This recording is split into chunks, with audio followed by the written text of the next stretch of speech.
අයබෝවන් අද අපි කතා කරමු අර තාරා දේවිය ගැන. බුදුදහමේ වගේම Hindu සම්ප්‍රදායෙත් එතුමියට හිමි වෙන්නේ හරිම විශේෂ තැනක් නේද? ඔව් ඇත්තරම අපේ මූලාශ්‍රත් පෙන්නරම එතුමියගේ චරිතය කොයිතරම් විවිධාකාරද ඒ වගේම කොයිතරම් ගැඹුරුද කියලා. ඉතින් අද අපි බලමු මේ තොරතුරු ඇසුරෙන් එතුමියගේ වැදගත්කම මොකක්ද කියලා. හරි. අද අපේ අරමුණත් ඒකමයි. මේ මූලාශ්‍ර හරහා ගිහින් තාරා දේවියගේ අර ඉතිහාසය, විවිධ ස්වරූප, ආගමික පසුබිම වගේ දේවල් ටිකක් ගවේෂණය කරන්න. විශේෂයෙන්ම බුදුදහමේ මහායාන සම්ප්‍රදායේ තියෙන්නේ, ඒ කියන්නේ අර බෝධිසත්ව මාර්ගයට මුල් තැන දෙන ඒකේ වජ්‍රයානය අර තාන්ත්‍රික පැත්ත. ඒ සම්ප්‍රදායේ එතුමියට හිමි තැන. ඒ වගේම Hindu ශක්තිය වන්දනාවේ අර මහවිද්‍යාවන් ඉන්නානේ ශ්‍රේෂ්ඨ ප්‍රඥා දේවතාවියෝ. ඒ අයගෙන් කෙනෙක් විදිහට එතුමිය සැලකෙන හැටි ඒ ඔක්කොම ගැන ටිකක් කතා කරමු. හරිම වැදගත්. දැන් බුදුදහමේ ගත්තොත් එතුමිය හරියට ගැලෝන්කාරියක් වගේ නේද? දුක් කරදර වලින් මුදවන කෙනෙක්. ඔව් ඒක තමයි ප්‍රධානම අදහසක්. අනුගාමිකයන්ට දීර්ඝායුෂ, නිරෝගීකම දීලා අන්තිමට නිවන් මගට යොමු කරන බෝධිසත්වවරිය. බෝධිසත්වවරිය කියන එක ටිකක් පැහැදිලි කළොත් ඒ කියන්නේ අනිත් අයට උදව් කරන්න තමන්ගේ නිවීම පවා පස්සට දාන කෙනෙක් නේද? හරියටම හරි. ඒක තමයි මහායානයේ උතුම් සංකල්පයක්.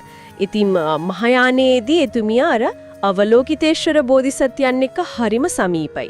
සමහර තැන්වල භාර්යාව කියලාත් කියනවා. එහෙම තියනවද? ඔව්. ඒ වගේම වජ්‍රයානයේදී එතුමියට කියන්නේ සියලු බුදුවරුන්ගේ මව කියලා. ප්‍රධාන භාවනානියෝගී දේවතාවියක්. ඒක නම් හරිම පුදුම සහගතයි. සියලු බුදුරුන්ගේ මව. ඔව්.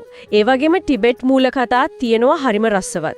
ඒක කතාවක් තියෙනවා ලෝක සත්වයාගේ දුක දැකලා අවලෝකිතේශ්වර බෝධිසත්වයන් කඳුළු සෙලුවාම ඒ කඳුළු බිඳුවකින් නැත්නම් සමහර තැනක කියනවා වම්මැසින් කියලා තාරා දේවිය පහළ වුණා කියලා. ඒ කියන්නේ මහා කරුණාවේ ප්‍රතිමූර්තියක් වගේ. හරියටම අවලෝකිතේශ්වරයන්ගේ ඒ අනුකම්පාවෙන්මයි එතුමිය බිහි වෙන්නේ.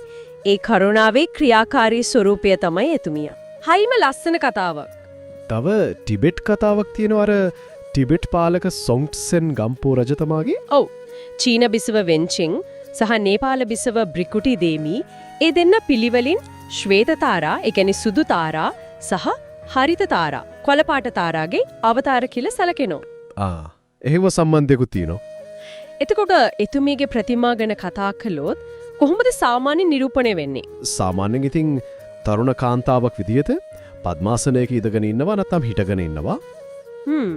දකුණු අතින් අර වරද මුද්‍රාව පෙන්වනවා. ඒ කියන්නේ ආශිර්වාද කරන විදිය.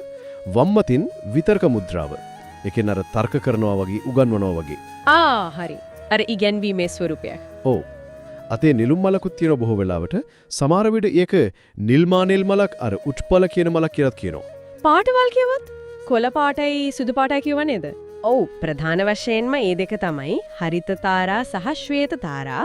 හැබැයි ඉතින් රතු, නිල්, කහ, කළු ඔය වගේ වෙනත් වර්ණ වලිනුත් නිරූපණය වෙන වෙලාවල් තියෙනවා. ඒ කියන්නේ එක එක කාර්ය අනුව දේ පාට වෙනස් වෙන්නේ. ඔව්, එහෙම අර්ථකථන තියෙනවා.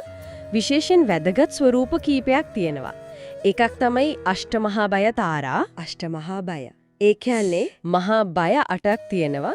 සිංහයෝ, ඇත්තු, සර්පයෝ, සුරු, වතුරේ ගිලෙන එක, ගින්න, හිරේ වැටෙන එක, දුෂ්ට ආත්ම ඔය වගේ බය 8ක්. එතුමිය මේ මහා බය 8ෙන්ම මුදවන දේවිය.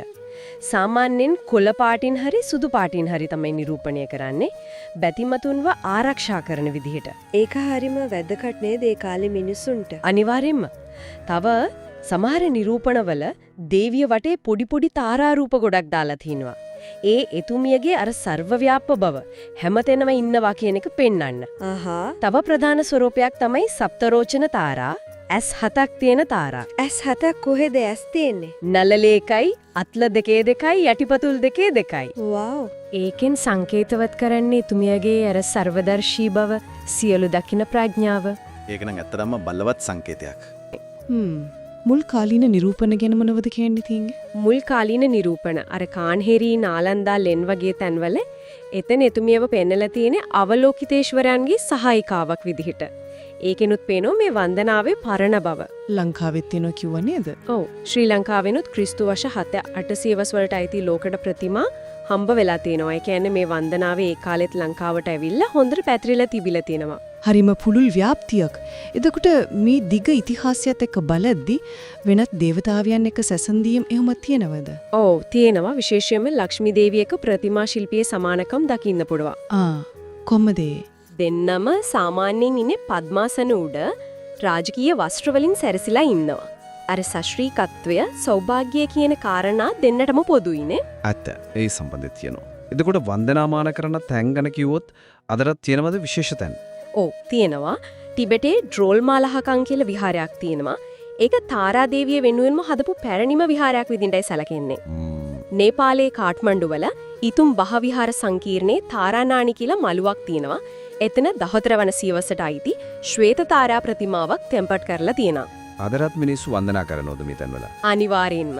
අදටත් ටිබෙටේ නේපාලයේ හැම ඉතුමිය වෙනුවෙන් අර තංක සිතුවම් ප්‍රතිමා නිර්මාණය වෙනවා.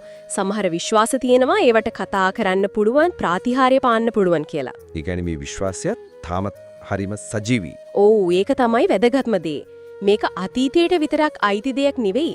අදටත් සජීවීව පවතින අඛණ්ඩ සම්ප්‍රදායක්. එහෙමනම් තාරා දේවිය කියන්නේ ඇත්තටම හරිම සංකීර්ණ බහුවිධ චරිතයක්, ගැලවුම්කාරියක්, බෝධිසත්වවරයක්, බුදුමාවක්, ඔය වගේ විවිධ භූමිකා තියෙන ගැඹුරු ඉතිහාසයක්, විවිධ ස්වරූප තියෙන කෙනෙක්. ඔව්.